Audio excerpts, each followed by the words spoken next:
যে ফুল যুগ যুগান্তরে খুশবু ছড়ায়, এঁকেছি সে ফুল মোরা, এঁকেছি সে ফুল মোরা মনেরই কাবায়।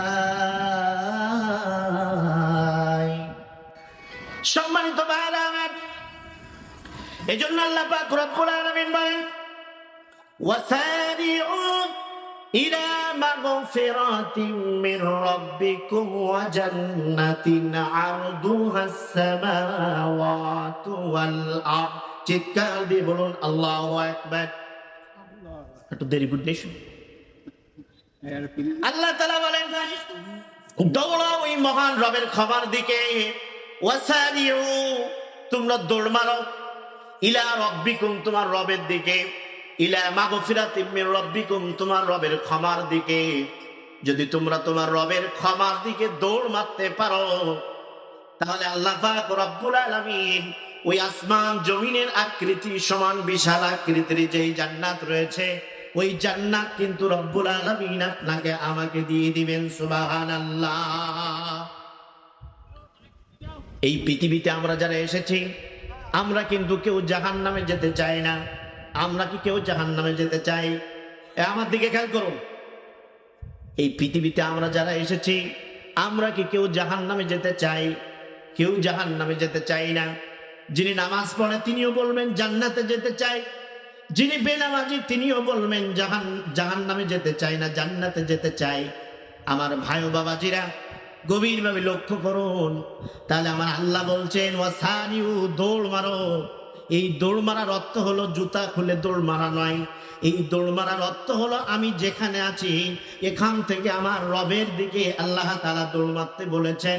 অর্থাৎ আমি যদি আগে নামাজ না পড়ি, এখন থেকে আল্লাহ নামাজ পড়ার জন্য আহ্বান করেছেন। আগে যদি আমি দিনের কাজ না করি, এখন থেকে দিনের মধ্যে প্রবেশ করার কথা বলেছেন। আগে যদি আমি ইসলামের কথা না বলি, এখন থেকে ইসলামের কথা বলা শুরু করার জন্য আল্লাহ বলেছেন।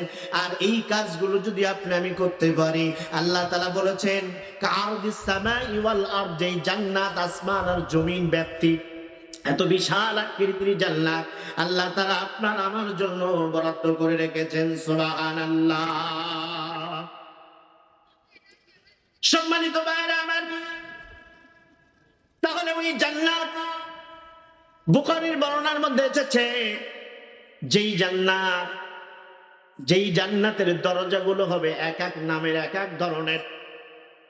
যারা জিহাদে অংশগ্রহণ করবে তারা জিহাদ নামক দরজা দিয়ে জান্নাতের মধ্যে প্রবেশ করবে।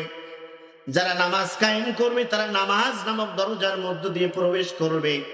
যারা রোজা বাস্তবায়ন করবে, রোজা রাখবে, তারা ওই রোজার নামে যেই জান্নাত রয়েছে, রাইহান নামক দরজা, এই দরজা দিয়ে তারা জান্নাতের মধ্যে প্রবেশ করবে। আমার আল্লাহ তাআলা এক একটা বিভাগ এক এক ভাবে ভাগ করে রেখেছেন জান্নাতীদের জন্য। সুবহানাল্লাহ। সম্মানিত ভাইরা আমার, এজন্য আল্লাহ পাক রব্বুল আলামিন বলেন, ওয়াসিকাল্লাযীনা ইত্তাকাউ রাব্বাহুম ইলাল জান্নাতি সুমারা, যাদের অন্তরের মধ্যে আল্লাহর ভয় থাকবে, যারা তার রবকে ভয় করবে, ওই শ্রেণীর মানুষেরাই আল্লাহর জান্নাতের মধ্যে প্রবেশ করবে। সুবহানাল্লাহ। ওই জান্নাতি মানুষ কিন্তু দুনিয়ার মধ্যেও চেনা যাবে। যারা জ্ঞানী হবে, আল্লাহর বিধান যারা মানবে, আল্লাহর উপরে যারা তাওয়াক্কুল করবে, আনুগত্য করবে, যারা আমলে সালেহা করবে, যাদের ঈমান থাকবে, এই শ্রেণীর মানুষগুলোকে রব্বুল আলামিন জান্নাতের মধ্যে প্রবেশ করবেন। সুবহানাল্লাহ।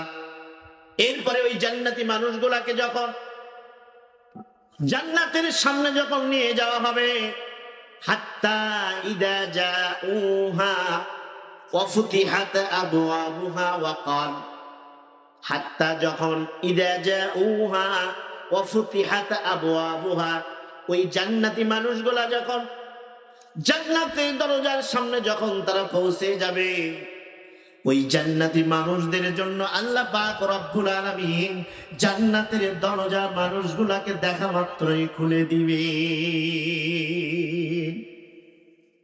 আগেকার জামানায় কিছুদিন আগেই যখন আমরা মোবাইল ফোন চালাতাম তখন আমরা একটা পাসওয়ার্ড মেরে দিতাম,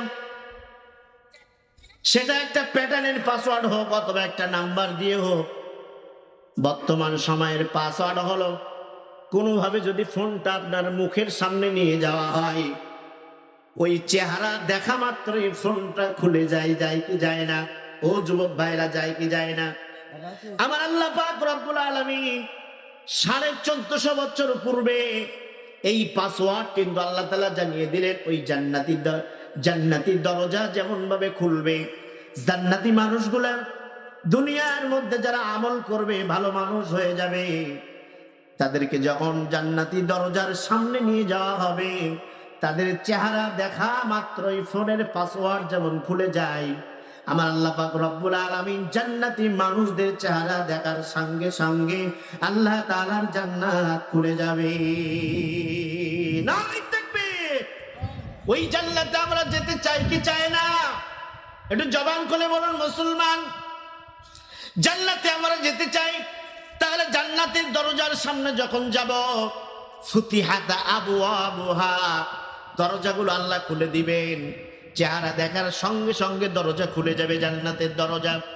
এরপরে কি হবে দেখুন, আল্লাহ পাক রব্বুল আলামিন বলেন, ওয়াকালা লাহুম খাযানাতুহা সালামুন আলাইকুম। জান্নাতীরা যখন দরজার সামনে যাবে, জান্নাতের দরজা যখন খুলে যাবে, ওই জান্নাতি ফেরেশতারা বলবে, ওয়াকালা লাহুম খাযানাতুহা সালাম। চিৎকার দিয়ে বলুন আল্লাহু আকবার। তোমার রবের একটি নাম হলো সালাম। ওই সালাম নামক রবের পক্ষ থেকে জান্নাতি মানুষদেরকে সালাম জানানো হবে, তাদেরকে অভ্যর্থনা দেওয়া হবে, তাদেরকে সালাম দেওয়া হবে। সালাম দেওয়ার সঙ্গে সঙ্গে ওই জান্নাতের মধ্যে আল্লাহ পাক রব্বুল আলামিন তাদেরকে প্রবেশ করার অনুমতি দান করবে। আল্লাহর পক্ষ থেকে তাদেরকে সালাম দেওয়া হবে। আমার ভাই ও বাবাজিরা, আল্লাহ তাআলার পক্ষ থেকে যখন মানুষদেরকে সালাম দেওয়া হবে, দুনিয়ার মধ্যে যদি কোনো মানুষকে আমরা সালাম দেই, তাহলে স্বাভাবিকভাবে সালামের আখরিক যে অর্থ হলো, সালাম দিলে মানুষ নিরাপত্তা বোধ করে। কথা বলেন ঠিক না বেঠিক? আমার আল্লাহ তাআলার জান্নাতে যখন আপনি আমি প্রবেশ করব, তখন অটোমেটিক আপনার আমার স্থান নিরাপত্তার মধ্যে চলে যাবে। এরপরে কি হবে? তিবতুম ফাদখুলুহা খালিদিন। আমার আল্লাহ বলবেন, প্রবেশ করো এবার ওই জান্নাতের মধ্যে, যেই জান্নাতের মধ্যে তোমার যতদিন মন চাই, যতক্ষণ মন চায়, যেই জান্নাতের মধ্যে থাকার কোনো নির্দিষ্ট কোনো সময়সীমা নাই। জোরে বলুন সুবহানাল্লাহ। আজকের এই মাহফিলে আমি আপনাদের সামনে আলোচনা করতেছি। আমার আলোচনা ভালো লাগুক আর নাই লাগুক, আমার একটা নির্দিষ্ট সময় আছে না নাই? একটু জবান খুলে বলুন। প্রধান বক্তা যিনি থাকবেন, তিনিও যখন আলোচনা করবেন, তানারও একটা নির্দিষ্ট সময় আছে না নাই? এখান থেকে 20-30 বছর আগে আপনারা যখন আল্লামা সাঈদীর আলোচনা শুনেছিলেন, 1 ঘন্টা 2 ঘন্টা 3 ঘন্টা 5 ঘন্টা আলোচনা করুক আর নাই করুক, তানারও একটা নির্দিষ্ট সময় ছিল না নাই? মানুষ ততক্ষণ পর্যন্ত তার আলোচনা শুনেছে যতক্ষণ পর্যন্ত তিনি সময় দিয়েছিলেন। কথা বলেন ঠিক না বেঠিক? আমার আল্লাহ বলেন, ফাদখুলুহা, প্রবেশ করো আমার এই জান্নাতের মধ্যে, খালিদিন, অনন্তকাল, অসীমের জন্য। সেখানে কোনো নির্দিষ্ট সময়, ঘন্টা, দিনক্ষণ আল্লাহ তাআলা বেঁধে দেন নাই, বরং আল্লাহ পাক রব্বুল আলামিন এই শব্দ দিয়ে বোঝাতে চেয়েছেন, তোমার যতদিন ইচ্ছা আমি আল্লাহ তাআলা তোমাকে এই জান্নাতের মধ্যে রেখে দিব। নারী তাকবীর! ওই জান্নাত আমরা চাই কি চাই না? একটু কথা বলেন। এরপরে আল্লাহ পাক রব্বুল আলামিন বলেন, ওয়াকালুল হামদুলিল্লাহিল্লাযী সাদাকানা ওয়া'দাহু ওয়া আওরাসানাল আরদা নাতাবাওয়াউ মিনাল জান্নাতি হাইসু নাশা। আল্লাহ তাআলা বলেন, জান্নাতীরা যখন জান্নাতের মধ্যে প্রবেশ করবে, প্রবেশ করার পরে জান্নাতীদেরকে বলা হবে তোমাদের কেমন লাগছে, কেমন অনুভব করছো? ওই জান্নাতীরা বলবে ওয়াকালুল হামদুলিল্লাহ, তারা সর্বপ্রথম আল্লাহ তাআলার শুকরিয়া আদায় করবে। সুবহানাল্লাহ। জান্নাতীরা যখন জান্নাতের মধ্যে প্রবেশ করবে, তাদেরকে বলা হবে তোমাদের কেমন লাগছে? তারা বলবে ওয়াকালুল হামদুলিল্লাহিল্লাযী সাদাকানা, আমার রব যেটি বলেছিলেন সেটা হলো সত্য, যার কারণে আমরা আমাদের রবের প্রশংসা আদায় করছি, শুকরিয়া আদায় করছি।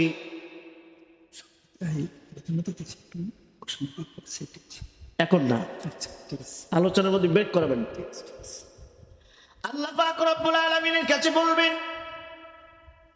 আল্লাহ তাআলা বলবেন, ওই জান্নাতীরা আল্লাহ তাআলা শুকরিয়া আদায় করবে। আর তারা বলবে রব্বুল আলামিন, তুমি যে ওয়াদা করেছো সেটা হলো সত্য। আল্লাহ তাআলার ওয়াদা কি কখনো মিথ্যা হতে পারে? আল্লাহ কখনো মিথ্যা ওয়াদা করেন না। আল্লাহ তাআলা যেটি ওয়াদা করেন সেটা হলো সত্য। আর আল্লাহর ওয়াদার, আল্লাহ পাক রব্বুল আলামিনের ওয়াদা রক্ষা করার দায়িত্ব একমাত্র আল্লাহ তাআলা। ওই জান্নাতীরা বলবে সাদাকানা ওয়াদাহু ওয়া আওরাসানাল আরদ, দুনিয়ার মধ্যে আমরা যেই কমিটমেন্ট পেয়েছিলাম, দুনিয়ার মধ্যে আমরা তোমার পক্ষ থেকে যেই বাণী পেয়েছিলাম, ওই বাণীটা আজকে জান্নাতের মধ্যে আমরা সত্যতায় পরিণত করেছি। আমাদের চোখ দেখেছে, আমরা সেগুলোকে সত্য সহকারে মেনে নিয়েছি। এই কারণে আমরা তোমার সত্যতা প্রকাশ করছি, তোমার শুকরিয়া আদায় করছি। জোরে বলুন আল্লাহু আকবার। আমার ভাইরা, এ তো গেল জান্নাতি মানুষদের কথা, যারা জাহান্নামী হবে।